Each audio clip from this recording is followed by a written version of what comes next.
All right, in this lesson we're going to talk a little bit about credit. So this is a little bit different than a mortgage or a credit card debt. Credit is kind of where you prepare for the debt that you need. So let's say you want to do some home renovations, and you knew you were going to need a few $1,000s. You would secure what is called a line of credit.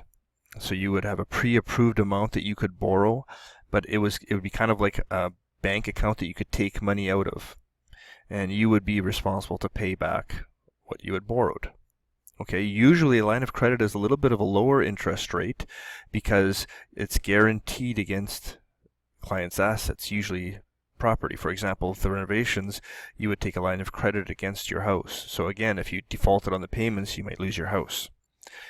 Okay, another term we're going to talk about here is the Bank of Canada prime rate, the value set by Canada's central bank, which other financial institutions use to set their investment rates. Sometimes you're going to hear things like prime plus one, prime minus one, whatever. It refers to the Bank of Canada rate. That's sort of like what everybody uses as a standard. So let's look at Merrill and Kyle are buying furniture worth $1,075 on credit. They can make monthly payments of $75 and have two credit options. Which option would you choose? Furniture store credit card, which is offering a $100 rebate. The rebate, don't get fooled, let's be careful. Okay, if there's a $100 rebate, that $1,075 take away $100 means we're only going to have to borrow $975. So that's what's going in here. And it says that it's going to be 18.7%. All right, we're going to make 12 payments, but the 18.7% is compounded daily. So it's going to cost you every day on interest.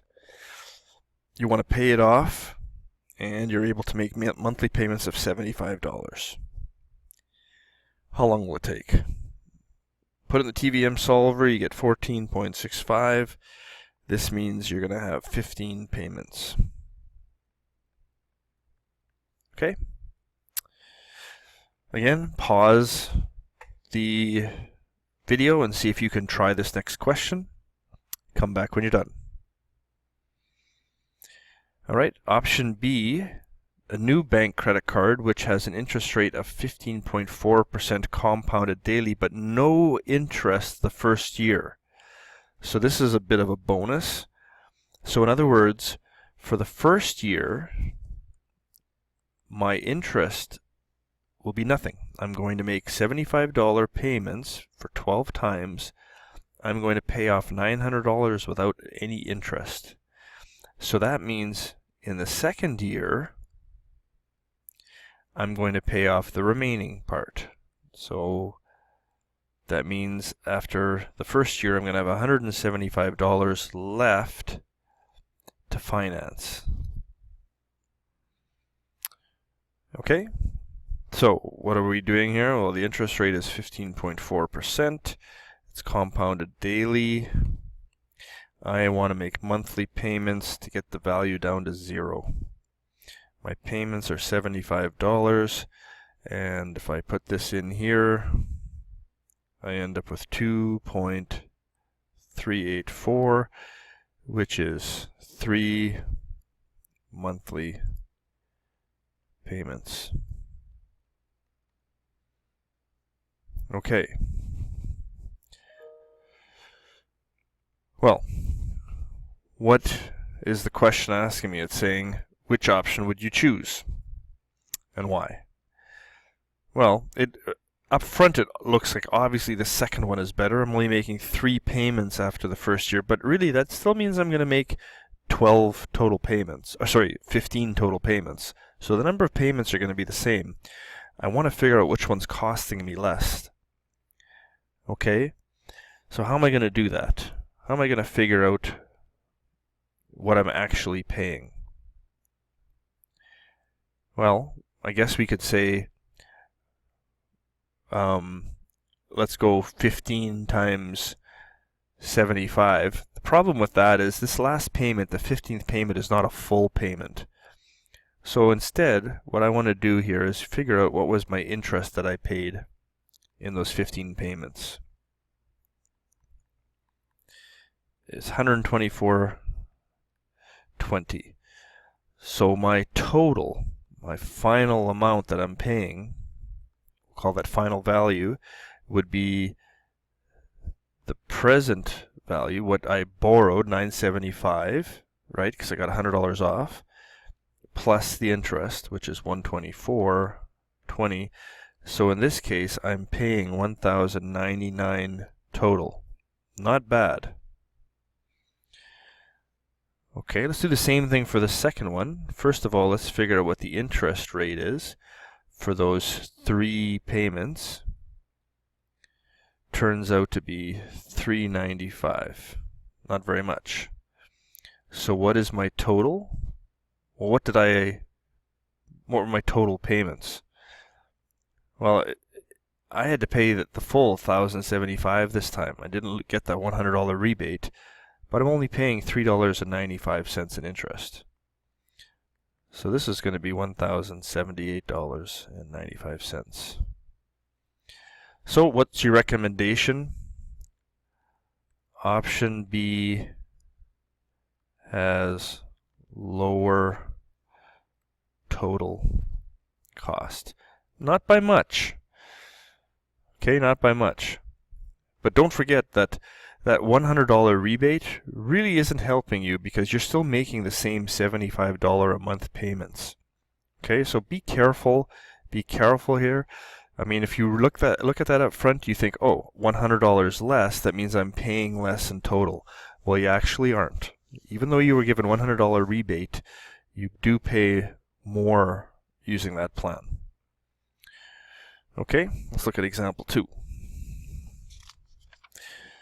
Why don't you pause the video, read it, see if you know what to do. Okay, so Ed wants to buy a car, needs to use credit to finance it. In other words, he doesn't have the money to pay for it. The cost with taxes and shipping, so here's the cost of the car. Ed wants to repay his loan in 4 years using monthly payments and has 2 credit options.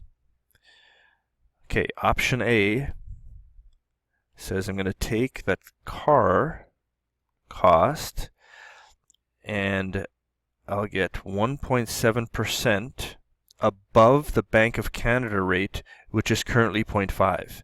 So it's not 1.7. It's 1.7 plus 0.5, which is 2.2% interest. Compounded monthly. Usually cars are compounded monthly, just like houses are usually compounded twice a year. Okay, and I want to make monthly payments to get the cost down to 0. Okay, I want to do it in 4 years. So, what is my monthly payment going to be? It turns out to be $538.86. Okay, now, before we go any further, let's just get in the habit of calculating how much of this is interest. So 1 to 48. $1,127.09. Okay, let's go to Plan B. Plan B, or Option B, same loan.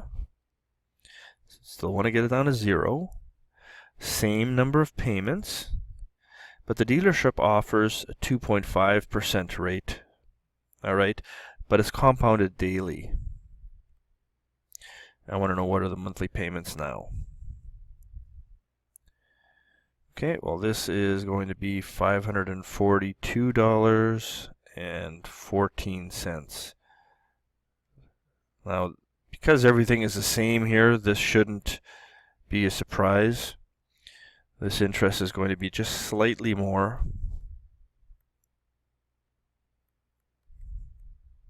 Okay, which option should you choose and why?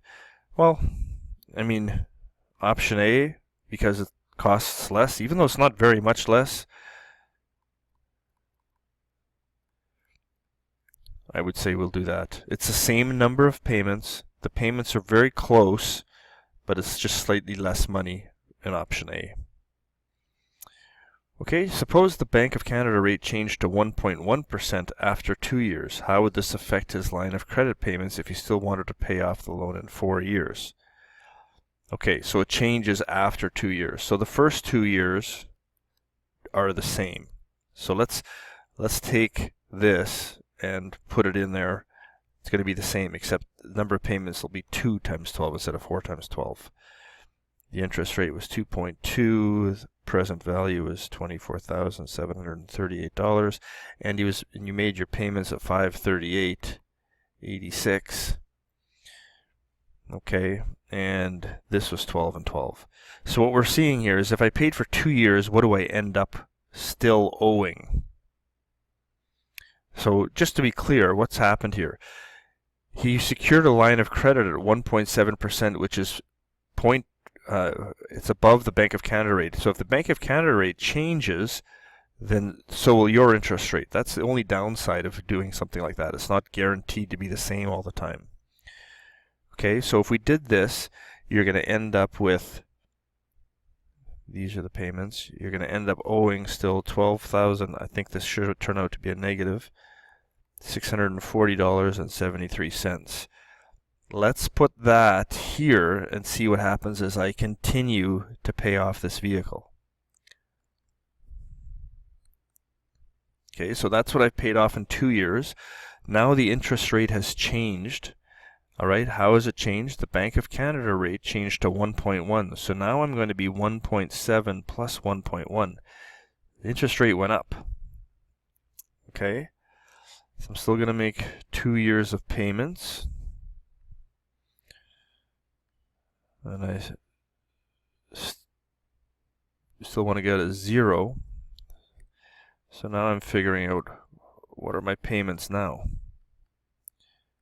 $542.20. Still go up a little bit. Okay, does this affect your answer for part A? Explain. So in other words, if our option A changed like this, would we still choose part B? Or so would we still choose part A? Well, how do we know this? It seemed to cost less in option A when everything was the same, but now not everything is the same anymore. Interest rates changed. So let's figure out, in option A, what did we actually pay?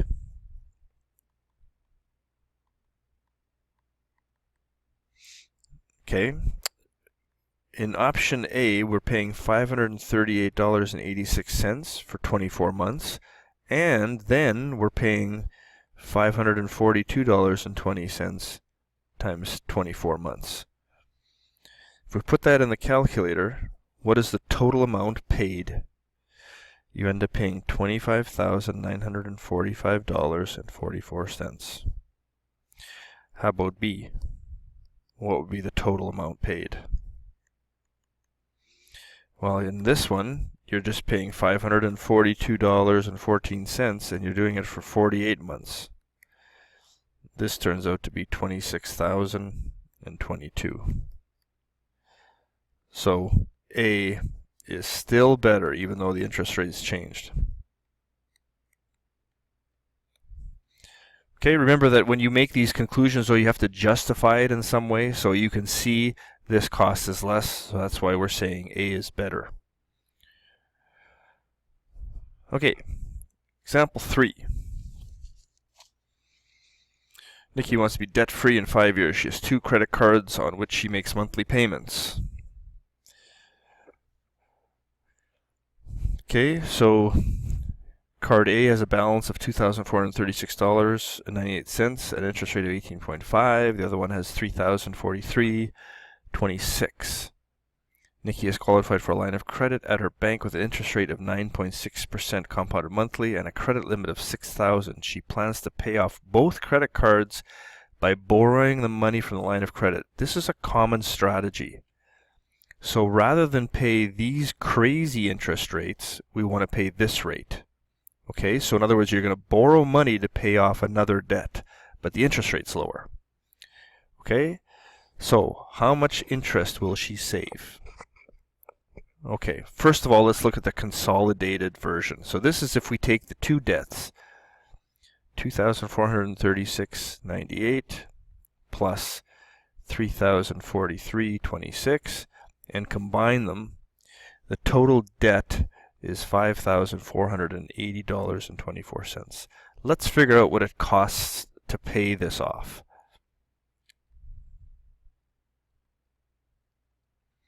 Okay, the interest rate will be 9.6, compounded daily. Okay, what else do you know?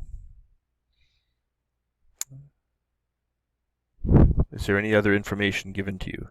Yeah, she wants to pay it off in 5 years, and she wants to make monthly payments. So 5 times 12, payments are monthly. You want to get to 0. So doing it this way, the payments are $115.36. Now, it'll say negative here, but obviously you don't put negative for payments. Payments will be $115.36. Okay? Now, that's what she's going to pay. While that's in your TVM solver, let's quickly calculate how much of that is going to be interest, because that's important for us to know if we want to figure out how much it's saving. So 1 to 60. If I go 1 to 60, it turns out that I'm paying $1,441.55 in interest. Okay, let's keep that in our mind when we go and do part B. If I don't consolidate them and I do each one separately, okay, so if I take $2,436.98 and I want to pay that off over 5 years, so 12 months times 5 years, and this one's 18.5% compounded daily. If I want to make those monthly payments to get it to 0, what are my monthly payments? This would be $62.74. Okay. Before I clear the calculator, let's figure out how much of that is interest. Okay, this is $1,327. Okay, let's do the second one. Again, it's going to be 12 times 5. We want to make monthly payments. This time the amount is $3,043.26, and we want to take it to 0. This credit card has an interest rate of 19% compounded daily. What am I paying out here per month? $79.19. Okay, so what is the payment going to be? $62.74 plus $79.19 means I'm paying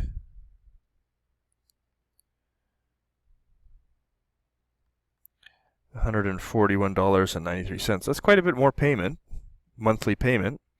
But let's see what it's going to end up costing me. Interest in this case is going to be $1,708.07. So what's this combined? This is a total of $3,035.07. So what do you think? Interest for the consolidated is $1,441, and this one's $3,000. So how much would Nikki save?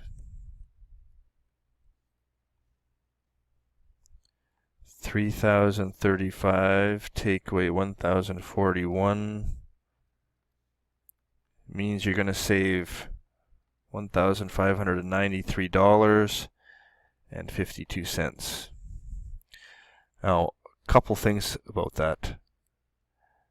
If you do have credit card debt, it's good to get a loan, pay it off, do it quickly, get rid of that debt. But I would say, hey, even better, don't get into that debt. Why don't you try and not get yourself into credit card debt? Credit card debt is a pit you do not want to get into. Okay? So, time for you to do some homework. let's go to page 114. Numbers 1 to 4 and 6 to 8.